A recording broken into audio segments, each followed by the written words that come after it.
जी viewer, ये देखिए जी हमारा करी पकौड़ा बिल्कुल तैयार है। अस्सलाम वालेकुम व्यूवर्स, आप देख रहे हैं new taste for foodie channel Nabeel Ijaz के साथ। आज की हमारी रेसिपी है जी करी पकौड़ा। सबसे पहले हम ले रहे हैं जी 1.5 कप ऑयल, सूफी ऑयल मैं यूज़ कर रहा हूँ। जैसे ही हमारा ऑयल गर्म हो जाए तो हम इसमें एक अदद कटा हुआ प्याज शामिल करेंगे। स्लाइस का कटा हुआ मैं ले रहा हूँ। सबसे पहले प्याज लेंगे, बिस्मिल्लाहिर्रहमानिर्रहीम।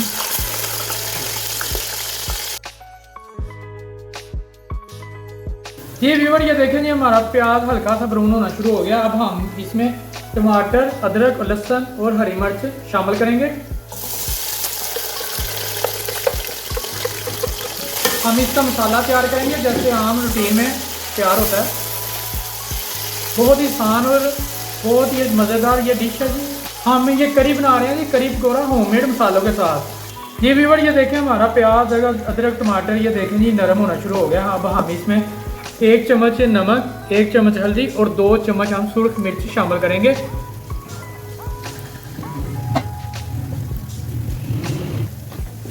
आप नमक, मिर्च और हल्दी और अपने टेस्ट के हिसाब से यूज़ कर सकते हैं। तो मैंने अपने टेस्ट के हिसाब से यूज़ कर रहा हूँ। मैं इसे अब अच्छी तरह से मिक्स करूँगा और मिक्स कर ढक्कन देकर 2 मिनट के लिए छोड़ दूँगा। करी का दूसरा जो मटीरियल है वो बनाना सिखाता हूँ जी। व्यूअर, जब तक हमारा मसाला तैयार हो रहा है तो हम आपको जी करी का जो मटीरियल है दूसरा करी बनाने की मेन जो चीज़ होती है वो दिखाते हैं। मैंने 1 किलो दही की सबसे पहले लस्सी बना लिया। अब मैं इसमें 250 ग्राम बेसन शामिल करूँगा, थोड़ा थोड़ा सा कर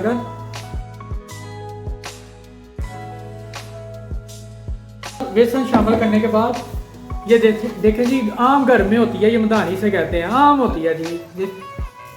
इसे हम ऐसे झिटका लगा लेंगे ताकि हमारी जो बेसन और जो है ना लस्सी में फुटकरियाँ ना बने। ये थोड़ा सा जो बेसन है गया, अब मैं इसे इसमें दोबारा शामिल करूँगा। व्यूअर, मैंने इस बेसन को सारा लस्सी में शामिल कर लिया। मैं इसे अच्छी तरह से मिक्स करूँगा और फिर इसे मिक्स करने के बाद हम इस पतीले में शामिल कर देंगे। बेसन को शामिल करने से पहले एक बात का खास तौर से ध्यान रखिएगा कि बेसन को अच्छी तरह से छान लीजिएगा, छानने की मदद से। ये व्यूअर, ये देखिए जी मैंने बेसन और लस्सी को अच्छी तरह से मिक्स कर लिया। अब मैं इसे पतीले में शामिल करूँगा। सबसे पहले पतीले का ढक्कन उतार कर मसाले को अच्छी तरह से एक बार हिला लेंगे, मिक्स कर लेंगे ताकि ये नीचे ना पैंडे के साथ ना लगा हो। मिक्स करने के बाद हम इसमें शामिल कर देंगे। आराम आराम से कीजिएगा। व्यूअर, मैं बिल्कुल फ्रेश दही की करी बना रहा हूँ तो ये ज़्यादा खट्टी नहीं होगी। तो इसे खट्टी करने के लिए हम ले रहे हैं जी इमली। 100 ग्राम इमली को मैंने पानी में शामिल कर लिया था। ये देखें, आप चाहें तो इसमें आलू बुखारा भी शामिल कर सकते हैं, लेमन भी शामिल कर सकते हैं। तो मेरे पास इमली अवेलेबल थी, मैं इसे इमली डाल रहा हूँ। इमली शामिल करने के बाद हम इसे अच्छी तरह से मिक्स करेंगे और इसे ढक्कन दे करके छोड़ देंगे 5 से 10 मिनट के लिए। ये अच्छी तरह से पक जाए।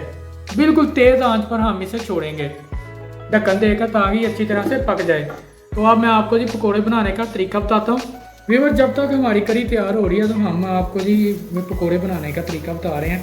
ये देखें जी, ये मैंने चिप्स की तरह, जैसे चिप्स तैयार करते हैं उस तरह के मैंने बारीक बारीक से आलू कट कर लिए हैं और पालक को मैंने कट कर लिया। उसमें प्याज है, हरी मिर्च, ठीक है जी। अब मैं इसमें मसाला जार शामिल कर रहा हूँ। 1 चम्मच मैं ले रहा हूँ नमक, 1 चम्मच मैं ज़ीरा और 1 ही चम्मच मैं नारदाना ले रहा हूँ और आधा चम्मच ले रहा हूँ कश्मीरी मिर्च, 1 चम्मच सूखा धनिया, 1.5 चम्मच मैं ले रहा हूँ लाल मिर्च और थोड़ी सी कलवंजी और 1 चम्मच काली मिर्च, आधा चम्मच मैं ले रहा हूँ जी जवैन। जवैन हाजमे के लिए होती है और कलवंजी मैं शिफा के लिए लेता हूँ। तो मैं इसे सबको अच्छी तरह से मिक्स कर लूँगा। व्यूअर, मैंने देखा जी नमक मिर्च अच्छी तरह से इसमें मिक्स कर लिया। अब मैं इसमें थोड़ा थोड़ा बेसन शामिल करूँगा और इसे मिक्स करता जाऊँगा।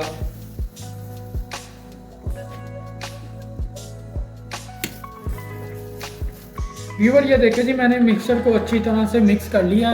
ये देखें, अब मैं इसे 5 मिनट के लिए ऐसे छोड़ दूंगा ताकि ये जो अच्छी तरह से नमक मिर्च हल्दी जो भी इसमें मैंने शामिल किया वो सेट हो जाए। ये हमें 10 मिनट हो गए हैं जी। हमने ये देखें जी इसे ढक्कन देकर छोड़ दिया था। और ये मैंने अब मैं इसे हल्की आंच पर कर लूँगा ताकि ये अच्छी तरह से पकना शुरू हो जाए। इसकी निशानी ये है पकने की कि ये इसके ऊपर ऑयल आना शुरू हो जाएगा। व्यूअर हम इसे हल्की सी आंच पर मुसलसल ऐसे पकाते रहेंगे और 7 चम्मच हिलाते रहेंगे ताकि ये पैंदे के साथ ना लगे। जी व्यूअर ये देखें जी हमारी करी बिल्कुल अब तैयार है जी। ये देखें हल्का हल्का सा ऑयल आना शुरू हो गया इस पर। अब मैं दूसरी तरफ आपको पकौड़े फ्राई करके दिखाता हूँ। व्यूअर देखें जी हमारा ऑयल अच्छी तरह से गर्म हो गया। अब हम इसमें पकौड़े का मिक्सचर डालते हैं, थोड़े से पकौड़े तैयार करते हैं। छोटे छोटे साइज़ के तैयार कीजिएगा ताकि अंदर से भी पक जाए।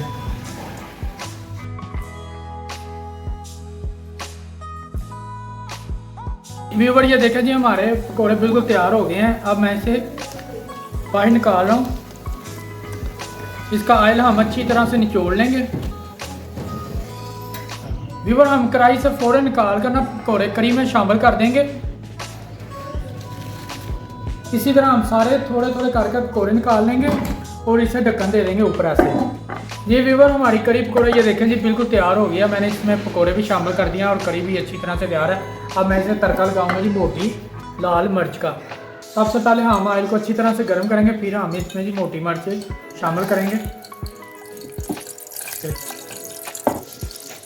व्यूअर जैसे ही देखें जी ये गर्म होना शुरू हो जाए तो हम इसमें इसे तड़का लगाएंगे। करी में ध्यान से काम कीजिएगा, ऑयल के छींटे आपके ऊपर ना आए। अब हम आपको डिश में डाल कर दिखाएंगे। जी व्यूअर ये देखिए जी हमारा करी पकौड़ा बिल्कुल तैयार है। अल्लाह ताला आपके खानों में रिज़्क़ में बरकत अता फरमाए। हमारे चैनल को लाइक और सब्सक्राइब ज़रूर कीजिएगा। मिलते हैं एक नई डिश के साथ। अल्लाह हाफिज़।